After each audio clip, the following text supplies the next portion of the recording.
Awesome. All right, thanks up. So up next we got Jessica. Hey, how's it going?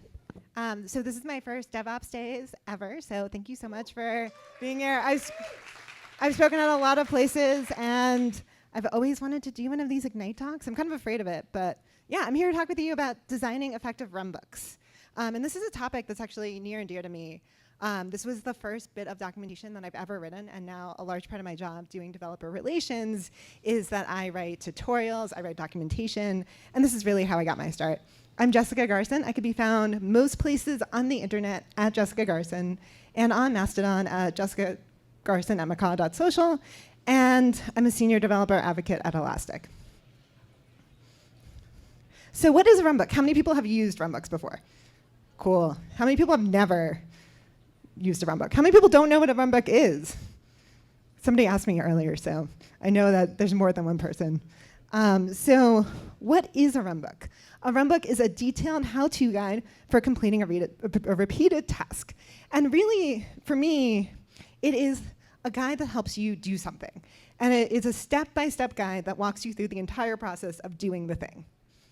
So runbooks versus playbooks. I was having a conversation earlier today, and somebody was like, hey, like, what's the difference? And so a runbook is more about like how to do the thing, and a playbook is more about what happens when the thing goes wrong. It's about security and incident responses, and it's more about that. So why do this? Why write a runbook? Things are complicated. Things get weird really easily. How many people have had like an awkward thing happen with a runbook? I know that I have. Things can get really complicated.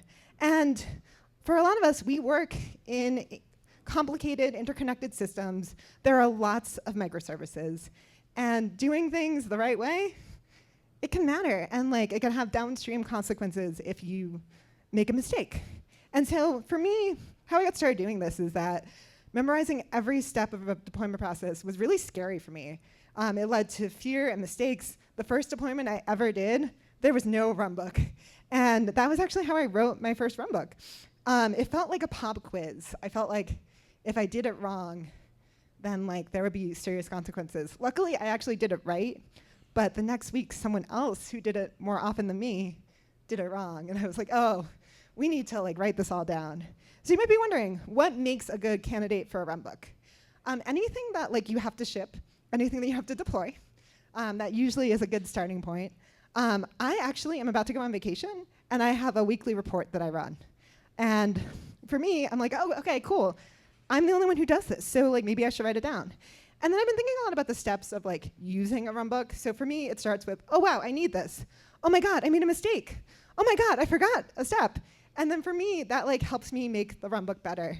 For me, how to get started writing a runbook is all about creating what I call a skeleton. So it's taking notes on doing the task. It is sometimes a markdown file. Sometimes I use a screen recorder to like record myself doing the task, and I throw it all into a template. I love the Atlassian template. I find it really helpful for just like helping me know what the architecture is, who to contact if things go wrong, when we do the runs, what the process is.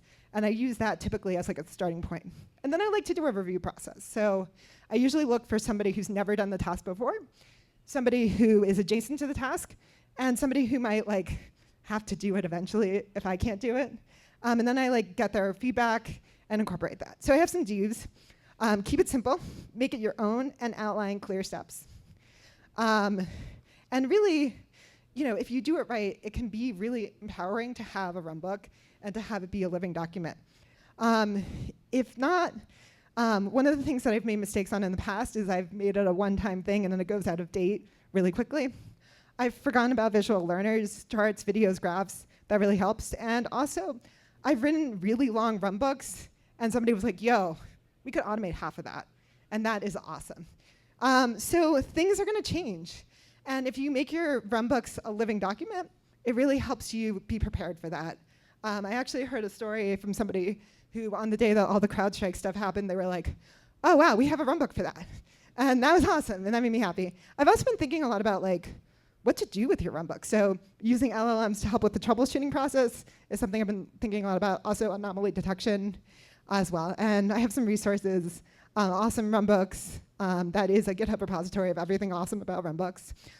There's also the software documentation guide that write the docs created, and I think it's awesome. And then I found this AWS reInvent talk as well. Thanks so much.